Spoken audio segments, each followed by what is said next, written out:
Bem, esse textinho que está aqui é um textinho provocativo, desse escritor Inácio Morgado, da Universidade de Barcelona.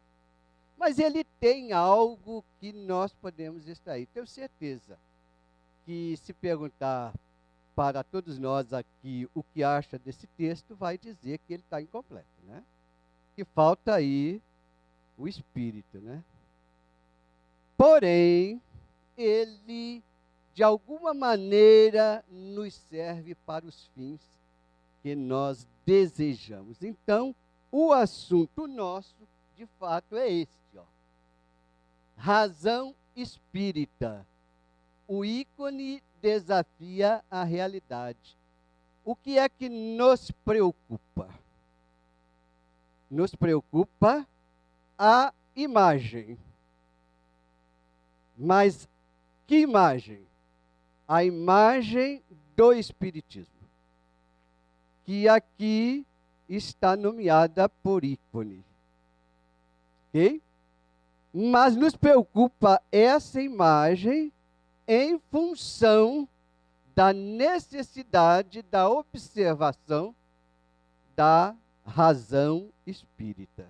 O que nós pretendemos? Nós pretendemos dar uma passada ligeira por alguns aspectos elementares. E desde já peço desculpa a vocês, para chegarmos no ponto que interessa. Mas eu não vou negar que eu estou usando um pouco da esperteza da razão. Por quê? Porque, no final das contas, eu vou vender meu peixe e vocês vão ver. Olhe só. Então, eu pensei no seguinte: Humberto Eco, que eu acredito que grande parte de nós conhece, é um dos intelectuais mais destacados da academia italiana, mas também com obras hoje no mundo inteiro. E ele tem um textinho interessante chamado Mundo dos Signos. Ele criou uma história para mostrar como nós vivemos num mundo mediado pelos signos. Ou seja, ele fez com que um italiano viajasse para Paris, um italiano vizinho, não é, dali, Itália, Paris, França, e um italiano que não conhecia francês. Mas isso não vai atrapalhar em nada quando você tem a verdinha no bolso, não é? Que é a melhor linguagem que todo mundo conhece. Bem, aí esse italiano, num dado momento, tem necessidade de procurar um médico, porque sente um mal. E aí começa, então, a trajetória dele. Ele precisa saber onde localizar o médico. Ele precisa marcar a consulta. Ele precisa dizer para o médico o que ele está sentindo. O médico precisa diagnosticá-lo. Boa história para você, não, senhora? Muito bem. Só que ele só fala o italiano. O italiano tem os seus signos que não batem com a língua francesa em grande parte. Ok? Muito bem. Com essa história, ele contextualiza e mostra que vivemos num mundo em que as ideias precisam de um intermediário. E nós precisamos dominar esse intermediário que é o signo, ou o símbolo, a linguagem. E que, de alguma maneira, nós temos que passar a ideia para o outro. Desde que utilizemos um modo de representação que seja comum aos dois. Não é? Ou ele fala italiano e as pessoas compreendem italiano, ou ele se vira para utilizar a linguagem dele, não é? Muito bem. Quando nós estamos falando de signo, nós estamos falando de um olhar semiótico, ou seja, um olhar para a compreensão e para o diálogo intermediado por linguagens que nada mais são do que representações simbólicas, portanto, signos. Então, vale a pena nós darmos uma passadinha rápida por Peirce. Há dois grandes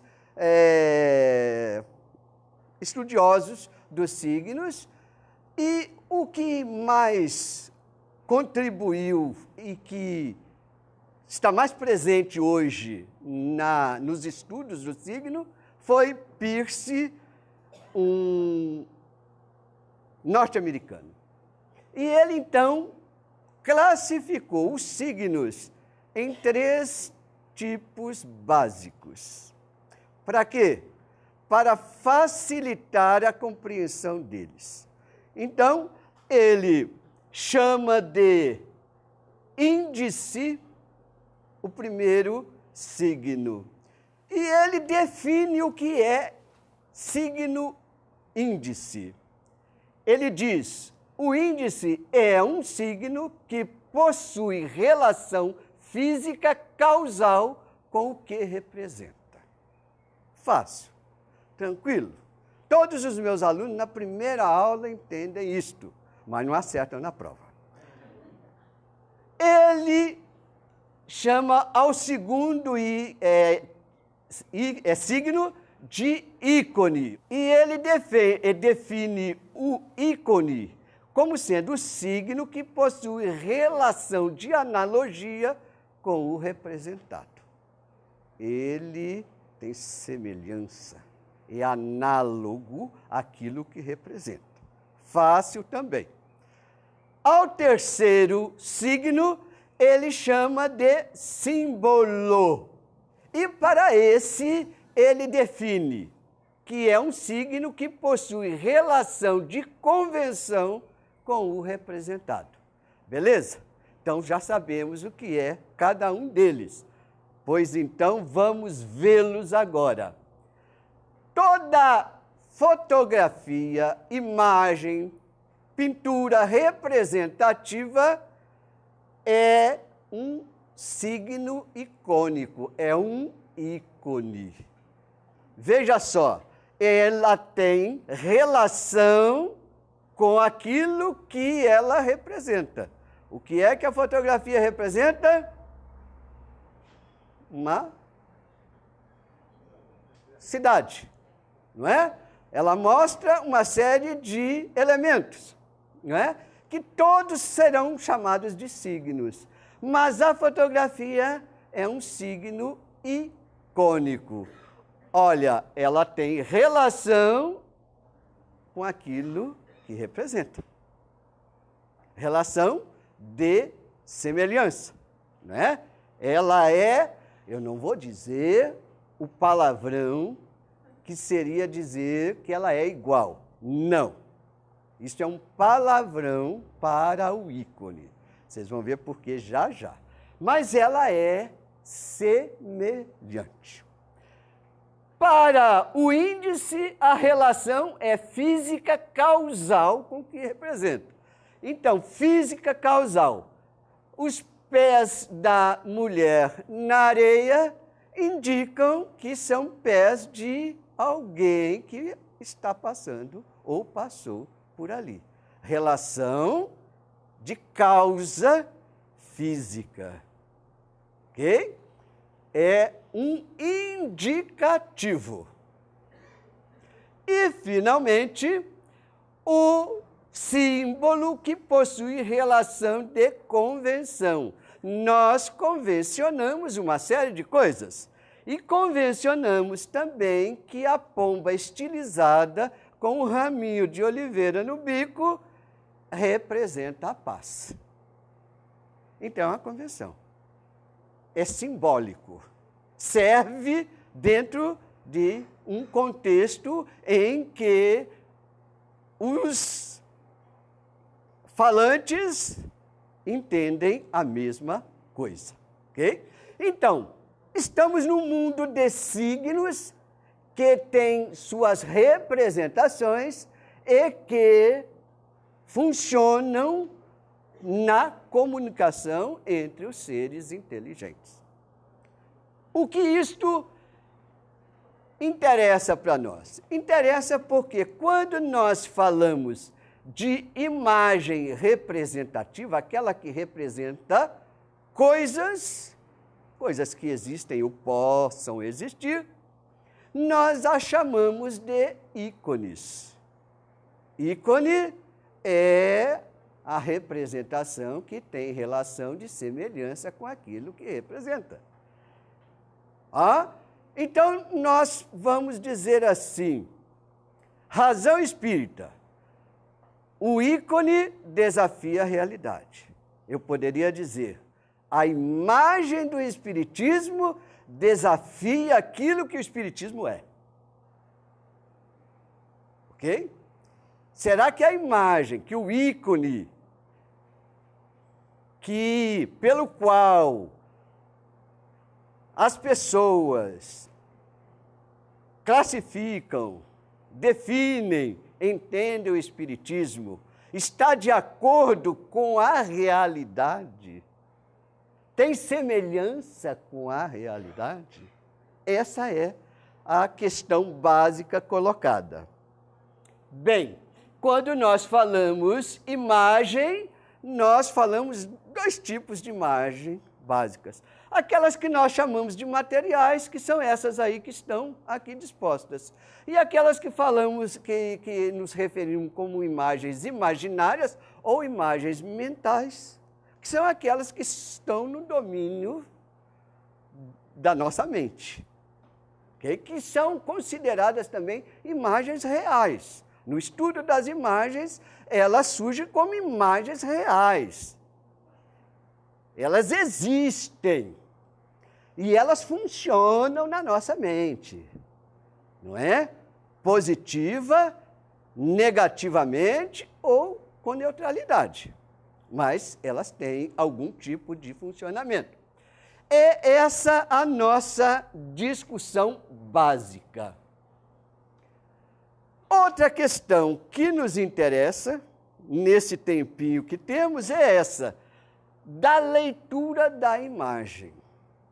Olha só, segundo os autores mais conceituados, no estudo teórico das imagens, nós vivemos num mundo de representações, de imagens, de ícones, tão intenso, nós estamos sendo bombardeados, alguns dizem até que nós vivemos sitiados pelas imagens, ok? Como se as imagens nos envolvessem e não nos deixassem saída. É tão presente que, dizem os autores, nós julgamos entender facilmente o que as imagens significam, o que elas mostram. Claro, se eu volto aqui, não é? Se eu volto aqui, parece-me claro que cada uma dessas três imagens estão, de certa forma, explícitas para nós. Parece-nos que nós, ao vê-las, as entendemos. É tão isso forte que a sociedade não percebe que certas frases são criadas para referendar isso, reforçar isto. Por exemplo, é comum vocês ouvirem ou até dizerem que uma imagem vale mais do que 1000 palavras.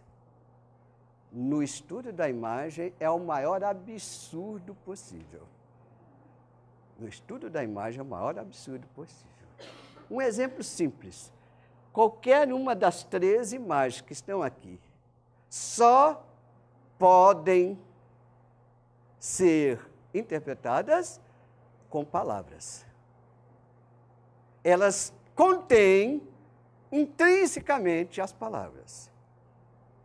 Quando você olha para do meio e vê aquela construção, você está dialogando internamente através das palavras. Bem, vamos só seguir para aproveitarmos. Talvez a imagem mais interessante para isso seja esta aqui. O que é que nós estamos vendo? Todos estão vendo um cachimbo? Curiosamente, eu não estou vendo o cachimbo. Essa imagem foi feita exatamente para esse desafio. O maior problema para o professor que trabalha com teoria da imagem é fazer com que o aluno de 3º período da graduação entenda que a imagem é diferente da realidade. Que a imagem é uma coisa e a realidade é outra. Então, isso eles passam o período inteiro para descobrir isto e só vão descobrir lá no 5º, no 6º período, quando estão trabalhando na prática da construção de imagens. É aí que eles vão entender. Por quê? Porque nós vivemos num mundo de imagens e o senso comum já deu significado para a imagem. Então, eu estou vendo um cachimbo, ali está um cachimbo. Não. É tão interessante isso que o autor deste quadro o fez assim, ó. Ce n'est pas une pipe. Isto não é um cachimbo, está dizendo ele. É um quadro que ele fez para esta finalidade. Para dizer que não tem um cachimbo aqui. O que tem aqui é algo que é semelhante a um cachimbo. É um ícone representativo de um cachimbo. O cachimbo não está aqui, eu não posso pegá-lo, eu não posso pôr fumo nele, eu não posso puxar a fumaça, eu não posso tateá-lo, eu não posso sentir a quentura dele, nada disso. Mas eu digo, aí um cachimbo. Quando eu vejo a fotografia de alguém, eu digo, olha lá, fulano lá. Porque isso é do senso comum. O fulano não está lá. Que o que está lá é uma representação. Eu brinco até com as meninas. Eu digo assim, quando você tem saudade do seu namorado, você pega o celular e abre na fotografia dele. Te satisfaz de alguma forma. Só de alguma forma, porque ele não está ali. Você preferiria que ele estivesse do teu lado. Porque do teu lado você poderia dar uns amassos nele, não é? Na fotografia não adianta, você não vai conseguir. Não é verdade? Bem, então, a leitura da imagem é algo fundamental, tão importante quanto a construção da imagem. Não é? Então, o que se desafia é isso. Os estudos de Humor, de Joly e outros, de Humberto Eco, né?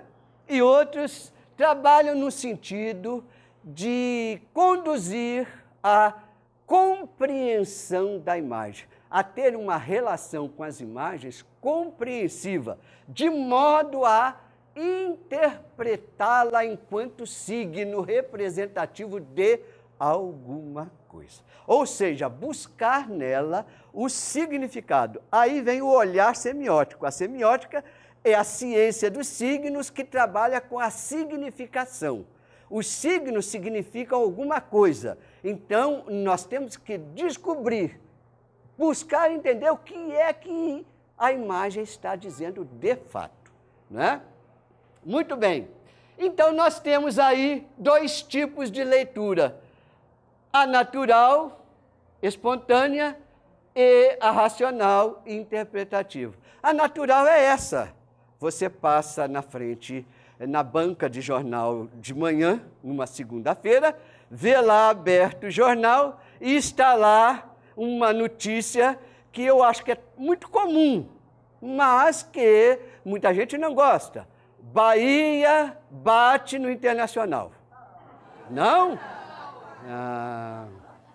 Brasil ganha da Argentina. E aí tem uma fotografia enorme, né? Você olha de longe e tem a nítida certeza de que está entendendo o que a imagem está mostrando. Ok?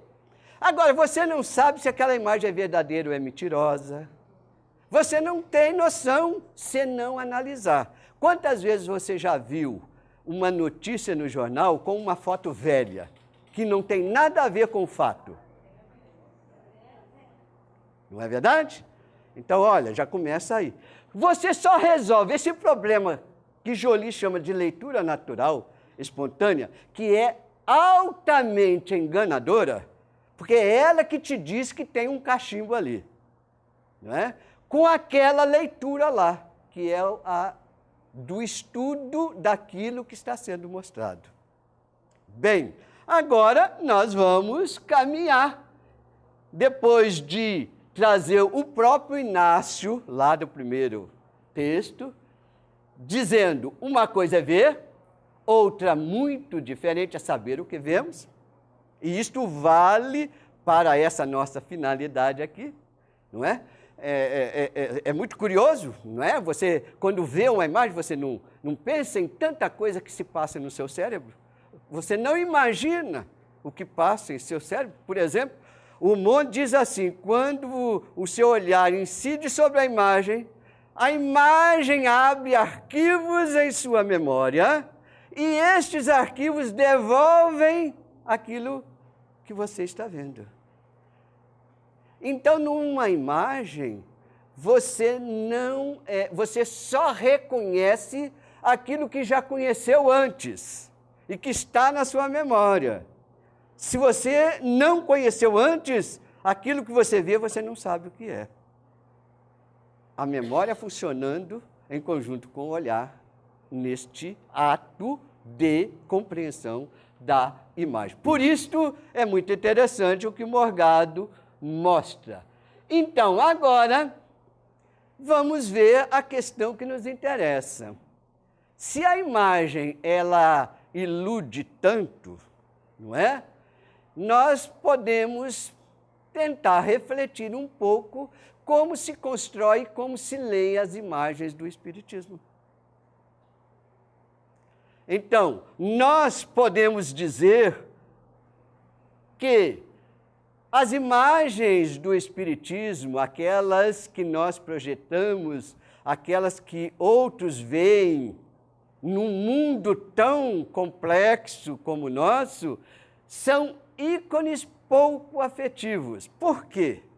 São ícones, ou seja, são imagens que têm semelhança com aquilo que elas apresentam, mas que não têm uma relação efetiva, de fato, daquilo que elas representam.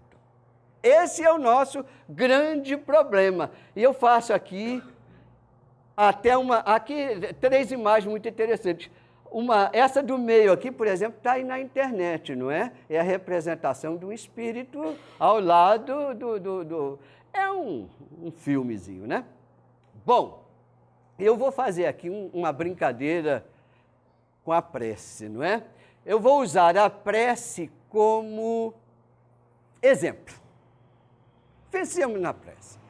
Nós podemos dizer que nós vamos ter dois grandes grupos aí relacionados diretamente com o ato da prece e com a compreensão da prece. Um deles nós podemos chamar de religiosos.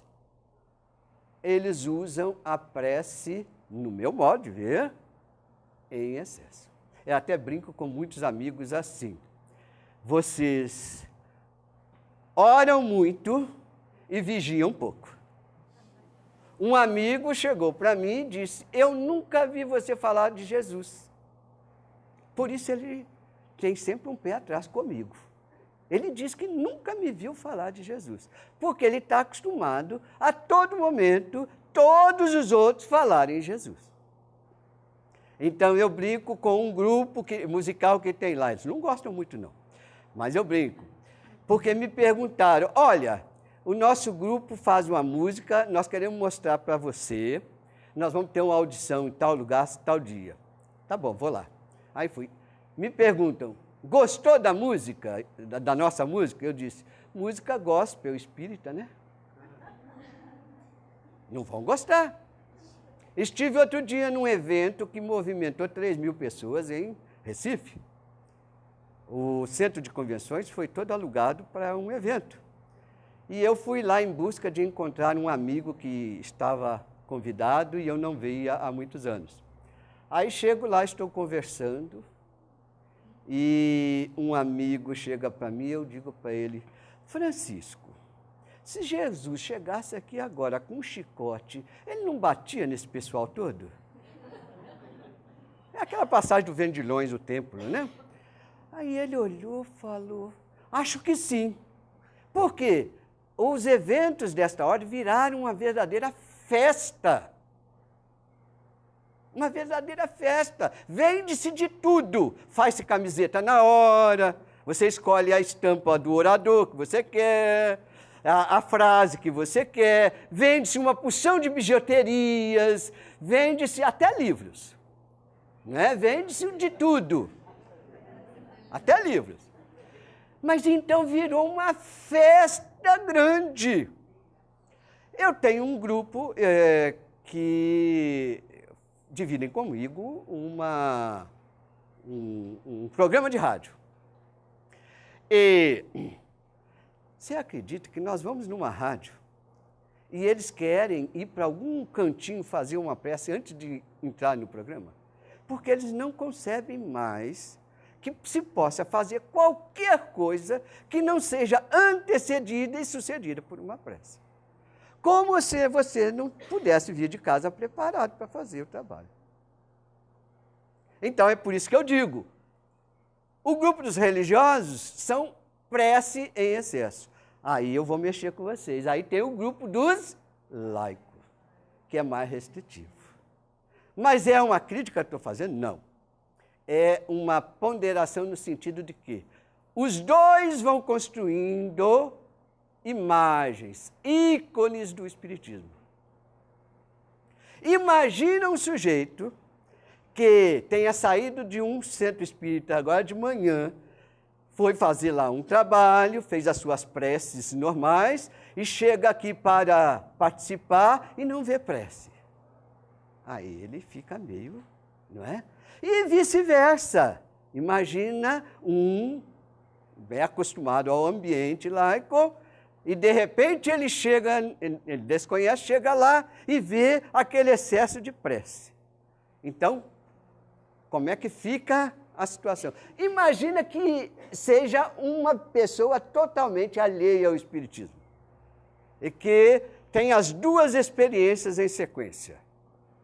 Como é que ficarão as imagens imaginárias dele, mentais dele? Como elas se construirão? E é nesse sentido que nós temos que raciocinar, de pensar que imagem estamos construindo do Espiritismo e como essas imagens são lidas, como elas são interpretadas, não é? Bem, então aqui entra num assunto que eu disse para vocês que tem um pouco de malandragem da minha parte. Eu usei isso tudo aqui até agora para falar da imagem da comunicação mediúnica, que também é uma imagem icônica, pouco afetiva, isto é, tem pouca relação com a realidade. Daí o meu empenho para fazer este livrinho que está aí. No sentido de tentar compreender o processo da comunicação mediúnica, não é? Tentar compreender o processo para entender a imagem. Ou seja, como é que a comunicação é vista e como ela, de fato, deve ser vista. Ok? Então, aí faço uma correlação com as teorias da comunicação social. Eu digo assim, a mensagem mediúnica, ainda e muito fortemente, ela é vista, ou as mensagens são vistas, como sendo a folhinha de papel, a voz do médium, quando ele fala, né, mediunizado, ou a pintura mediúnica. Ela é vista como o produto acabado, é a mensagem. Então, o espírito tal deu uma mensagem, o fulano se comunicou. Está tudo reduzido a isso. Tudo o que acontece entre o momento em que um determinado espírito toma a iniciativa de passar uma mensagem, até o momento final em que essa mensagem chega na mão do seu destinatário final, tem todo um processo acontecendo, várias coisas acontecendo que não são percebidas, que não são vistas. Não, eu diria mais, que não são vistas pela maioria dos espíritas. Porque não serem vistas por uma pessoa que gosta só de ler livros do Chico Xavier, não é? Mas não se diz espírita, não está muito comprometido com nada, é uma coisa. Agora, o próprio espírita desconhecer completamente, quando Kardec insistentemente diz que nós temos que analisar as mensagens, esse é que é o grande problema para nós, não é? Então,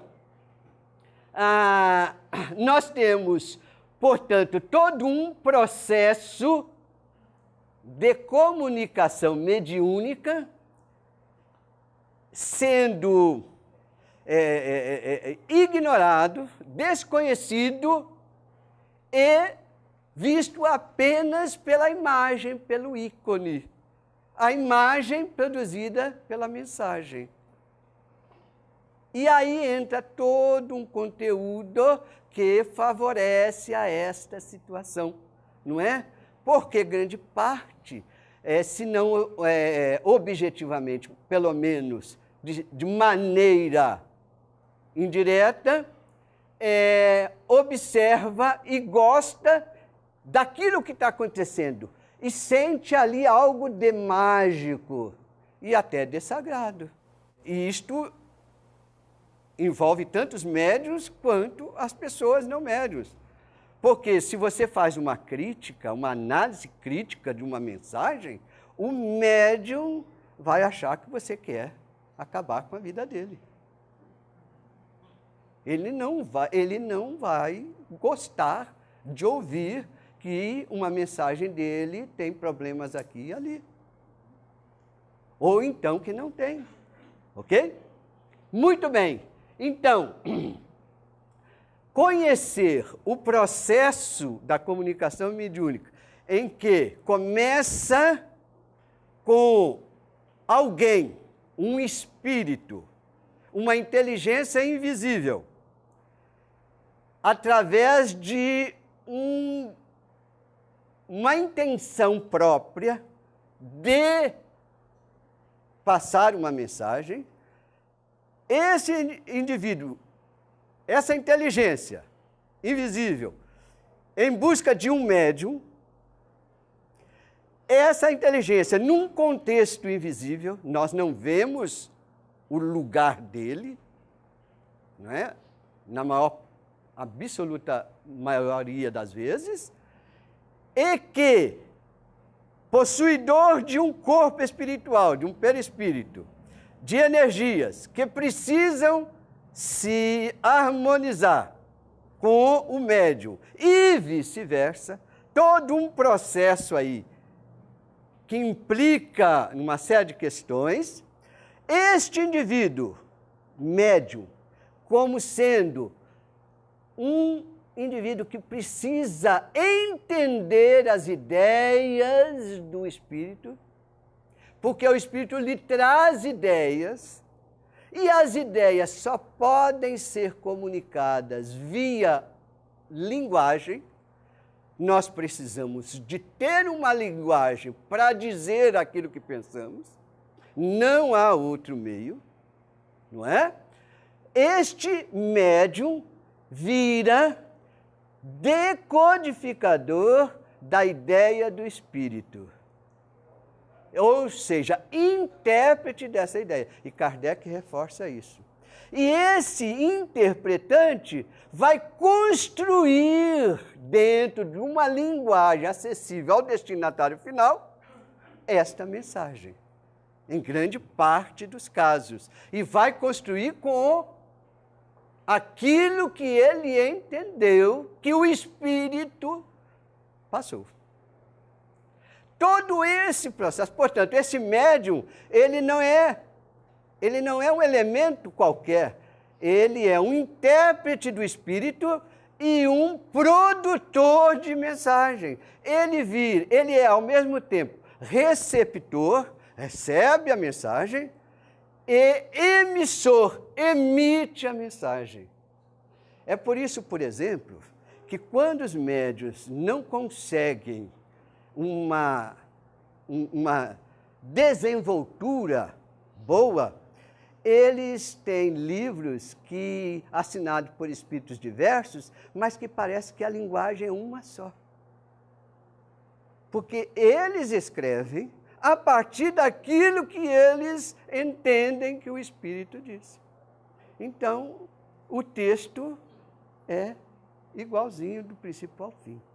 Ok?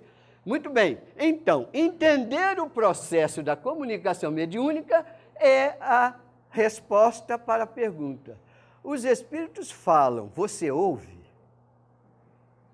Ou seja, a percepção passando por esse processo e entendendo o que Kardec, por exemplo, quis dizer quando ele pega 3 mensagens, que estão lá no Livro dos Médiuns, de São Vicente de Paulo. Ele pega 3 mensagens e analisa as 3. E conclui, apenas uma delas pode ser aceita como sendo daquele espírito, porque está à altura dele. As outras 2, não. Eu reproduzo no livro essas mensagens, mas eu fiz uma série de experiências em simpósios antes, não é? Com essa mensagem, pedindo ao público para interpretá-las antes de qualquer coisa. E o comum é que a maioria gosta das 3. E a maioria, digamos assim, nós temos aqui 80 pessoas, eu diria que numa plateia de 80, entre as que eu utilizei, só uma, em 4 situações diferentes, se lembrou que aquelas mensagens estavam possivelmente no Livro dos Médiuns.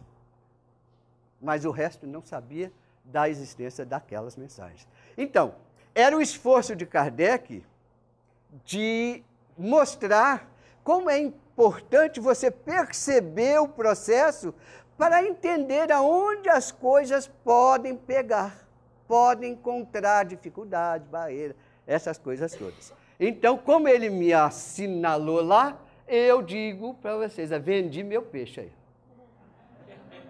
Ok? Obrigado.